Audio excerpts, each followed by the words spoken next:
One of the most interesting things about life is that we don't love pain, but we hold on to pain as if we love it.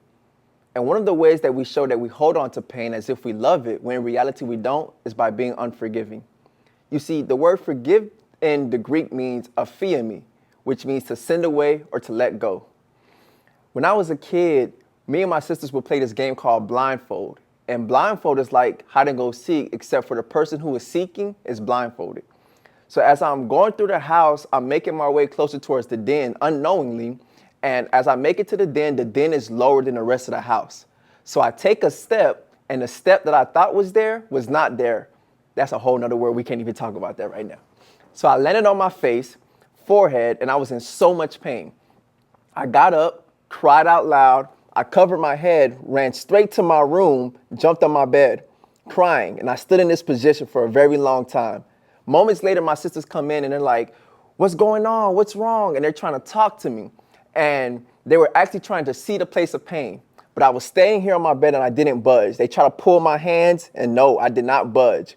So the people who was in my environment who can help me soothe my pain, I did not give access to the pain so that they can relieve the pain. Long story short, I had a huge knot on my head and I couldn't go to school for a few days. So we understand how in that place of pain, I was like this in a natural sense. But I want to submit to you all that some of us, we look like this spiritually. We look like this in our minds. We look like this in our hearts. And the reason that we look like this is because of unforgiveness and pain. We allow offense and pain to create a prison. And offense and pain creates a prison through the means of unforgiveness. And here's the thing. Although offense and pain can create a prison of unforgiveness, you have the key. And that key is forgiveness.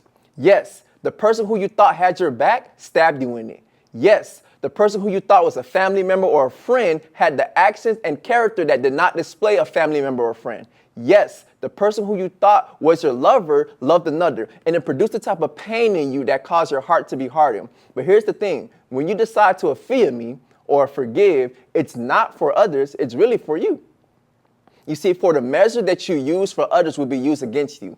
And we see that in Matthew 6:14-15, when he, speaking of Jesus, says, "For if you forgive men their trespasses, your heavenly Father will also forgive you.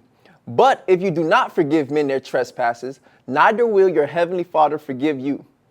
And here's the thing. Although forgiveness is an intentional act to display the grace of God to others, it's also for you.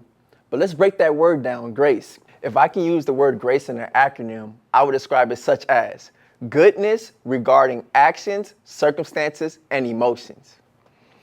Goodness regarding actions, circumstances, and emotions. Better yet, I'm going to add a little bit more to it. God's goodness regarding actions, circumstances, and emotions. And as followers of Christ, we are called to be graceful and forgive others. But let's break down that word forgive.